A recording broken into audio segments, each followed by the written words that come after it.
কি গো? হ্যাঁ, কি করছো? কি আর করবো, বসেই আছি। শোনো না, আমি একটা কথা ভাবছিলাম জানো তো, যে আমি দেখতাম আগে সবাই মানে নিজেদের বউ বাচ্চা যাদের মানুষ তাকে সবচেয়ে বেশি ভালোবাসে তাদের ছবিটা পার্সে পকেটে রাখে, ঠিক আছে, মানে পার্সের মধ্যে নিয়ে ঘোরে, ঠিক আছে। এর থেকে তো এটা প্রমাণিত হয় যে সেই ছেলেটা কত ভালোবাসে তার বউকে বা হুম, বড়লোক তো বাচ্চাকে, তো বউকেই ধরো। তো হ্যাঁ, তা আমি চাই যে তুমিও আমার ছবিটা তোমার সঙ্গে নিয়ে রাখো। কি আমি, বলছো? হ্যাঁ, আমি পাসপোর্ট সাইজ ছবি তুলে এনেছি, সত্যি।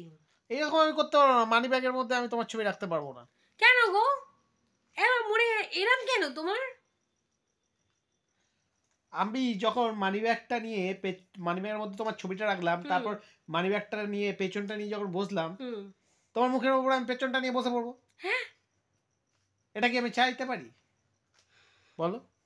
তো ছোট লোক অসভ্য ছেলে মানে পেছন দিয়ে মুখের মধ্যে বসবে, দেখ।